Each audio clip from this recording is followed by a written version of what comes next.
So let's talk about the stories we tell ourselves about ourselves.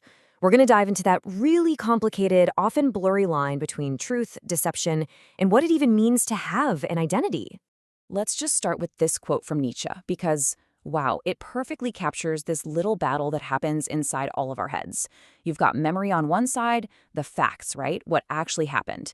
But then on the other side, you've got your pride, that image you have of yourself, the one you need to protect. And Nietzsche says that when those two go head to head, it's usually memory that just gives up. So that little internal conflict, it points to this absolutely fascinating idea about who we are. It's this concept of the self as a story, a personal narrative that we're all constantly writing, and maybe even rewriting. Philosophers have a name for this: narrative identity. And the key phrase to hang on to here is partially true. This tells you right away that our identity isn't just a list of facts, like a resume. Nope. It's a story we weave, mixing what really happened with what we wish had happened. It's less about who we were and way more about who we need to believe we are right now. Okay, so if our identities are built on these partially true stories, what does that mean for our relationship with truth itself? Well, to get a handle on that, we first have to look at philosophy's traditional and very, very strict rule against lying. For most of history, the verdict from philosophers has been pretty clear, pretty uncompromising. As Tony Cody puts it, across basically every culture, dishonesty is seen as this fundamental flaw, a central human vice. It's something to be condemned. End of story. And we're not talking about a mild slap on the wrist here.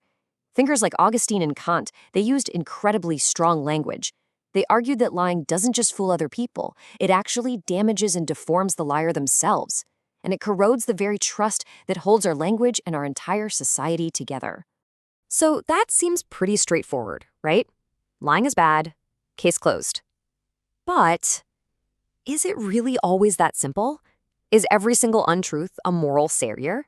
Because as it turns out, even inside this big consensus against lying, some really interesting cracks start to show up. Believe it or not, some of history's greatest minds have actually made a case for the lie.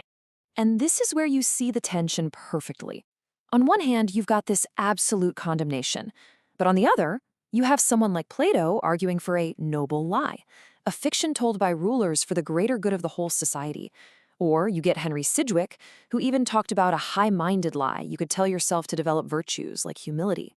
You see, the crucial thing here is the intention. These aren't malicious lies told to hurt people or to get ahead. They are untruths that are used in the service of what's seen as a higher purpose, whether that's for the community or even for your own personal character. And this just blows the door wide open to an even more radical challenge, one that questions our most basic assumption, our worship of truth itself. And here we are, back to Nietzsche. This question is like a philosophical bombshell. It makes you stop and ask, wait a minute, is truth the ultimate goal? The highest value that beats everything else? Or is it possible that sometimes other things are actually more important? The really radical argument here is that truth isn't the master, it's the servant. Its value comes from how well it serves our ethical goals. Things like creativity or self-realization or just living a good life. And if an untruth can serve those goals better, well, that's where things get really, really interesting. And this isn't just some abstract idea. It has real-world applications. These desirable untruths can be tools to unlock your creativity, to achieve personal growth, or to pursue spiritual goals. There's a classic example of a Buddhist monk who was taught to repeat the obvious falsehood, "I am the worst person in the world." Now, the point isn't to be factually accurate. The point is to use that statement as a tool to smash the ego and build profound humility. So let's bring all this back around to where we started, to those very personal, very intimate stories we tell ourselves about who we are. Because think about it. If untruths can serve a higher purpose out there in the world, or in a monastery, then what about in the construction of our own selves? Maybe the most important deceptions of all aren't the ones we tell other people, but the ones we tell ourselves just to survive, to thrive, and to become the person we want to be. And that leads us to probably the most provocative statement we'll look at today, a direct flip of that famous phrase.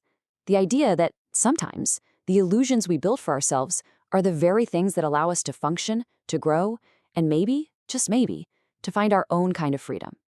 And this is where the lines just totally dissolve. I mean, if a person who the whole world calls a mass murderer sees herself as a noble freedom fighter, who's right?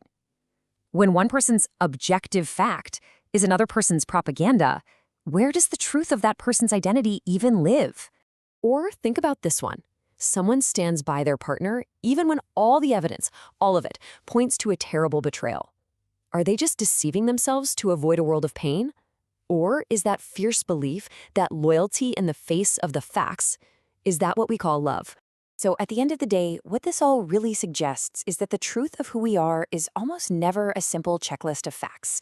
Our identity isn't some stone tablet with things carved into it.